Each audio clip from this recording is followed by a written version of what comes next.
EJ here. Welcome to the second episode of Weekends with EJ, and I am so happy that you decided to join me again. If you haven't seen the first episode, go watch that. The link is in the description bar. It's called They Gassed Me Up, and I was talking about an experience I have had with being an entrepreneur, which most entrepreneurs probably have gone through some sort of degree of what I was talking about. So just go ahead and go look at that. But this episode is called I'm Going the Wrong Way. So you know how you are going somewhere you've never been before, or maybe only once or something like that. And so what do? You use your GPS, and at least most of us do. And you get the address, put in the GPS, and it tells you step by step of where to go, and it leads you in the right direction, and you just follow it.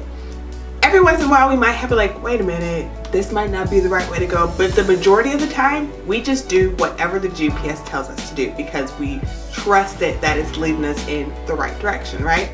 So as I'm navigating my film career and developing who I am as a filmmaker, I find the things that I surround myself with become a GPS to me of some sort, whether I want to or not, or whether I want it to or not. If I have people that doubt themselves or that create drama around me, even if I'm not directly in it, that affects me. If people are around me that don't believe in their own dreams, they may say they believe in my dreams, but if they don't believe in their own dreams, that governs how they operate and they conduct themselves, and that affects me too. It just happens. I'm saying they're bad people. I'm not saying we're bad people or we're better than them. It's just something that happens. Whatever you surround yourself with, it affects you whether you want it to or not. So as I've been navigating the last 18 months of my life, I've realized how some of the things that are negative that the people that are around me were telling me, how it was affecting me. Like their negative words that they would say to me or around me, how it was affecting me. I began to realize it.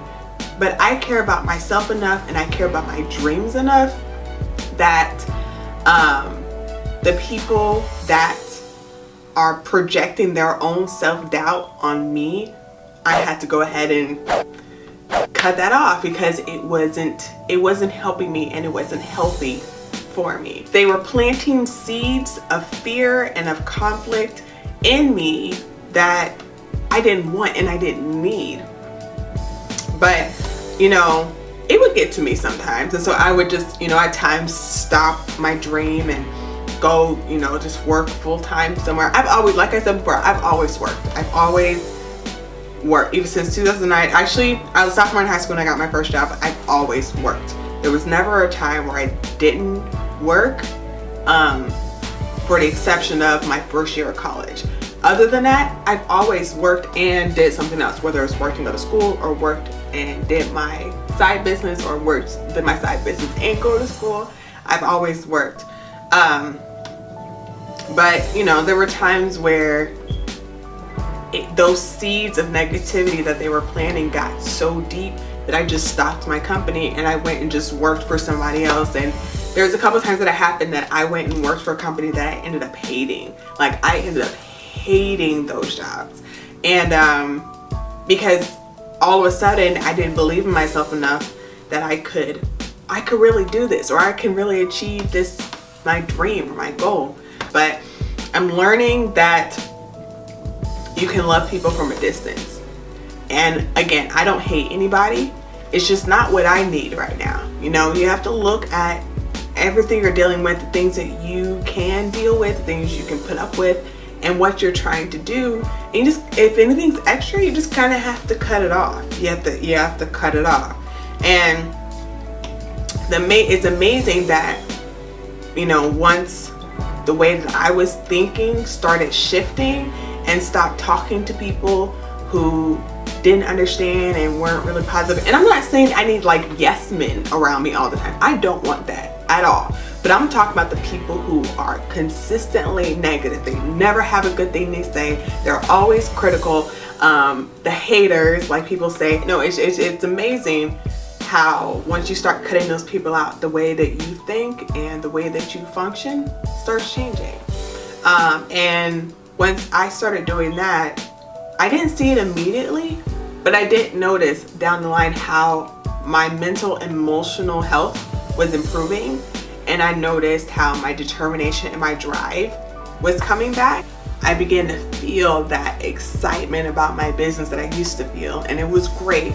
And then I also realized the relationships that keep me going, that will not only correct me when I'm veering off, like reroute, so they are my good GPSs, but they push me. So I mentioned in my last video about my husband, my two friends, they literally are my GPSs. They know the struggles I've had. They know generally where I'm trying to go, and they're also not afraid to tell me when I'm getting off track. And so that's kind of like a GPS. Like, you may just be trying to go around a detour that the GPS doesn't see. Like if the road is being worked on and they blocked off a part of the road, and you go down another street, try and go around, the GPS is forever trying to reroute you because it's trying to get you back on track. And so those three, that's who I feel they are to me. They get me back on track when I need to get back on track. So you don't want people that just off the bat say, oh no, don't do this, don't do this, don't do this. You want the people like, hey, that may not be such a great idea, but how about you change it to this? That's the type of people that you want. Don't let those negative things, those negative words, those negative people be your GPS into darkness. Cut them off and walk into the light. So tell me some stories about how you navigated your relationships in your life. It could be personal, it could be business related, etc., so on and so forth. And how you build positive relationships. You personally, how do you build positive relationships, and how do you go through and audit your relationships to make sure that the ones that are closest to you have your best interests at heart. Even if you don't think, like I said last week, even if you don't think what you went through is a big deal, it could really help somebody else. So just go ahead and leave it down below. This is a safe space. Safe space. I want this to be a safe space, an encouraging space, a venting space. Like I said before, if you just need to vent, you just need somebody to vent to, go for it.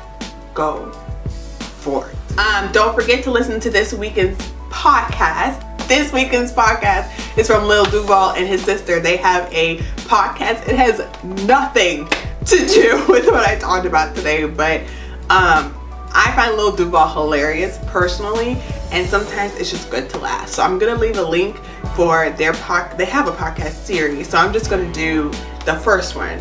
I'll just leave a link to the first one so that if you have iTunes or if you have the podcast, you can just subscribe to it and listen to them all on your own.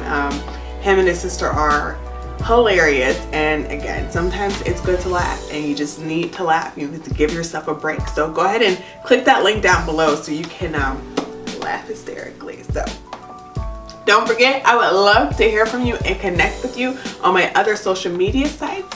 I am on Facebook and Instagram, so make sure you come connect with me on there and tell me that you've seen me over here, because I would love to connect with you. So that's all I have for today. Make sure you have positive relationships, and I'll see you next weekend. Bye.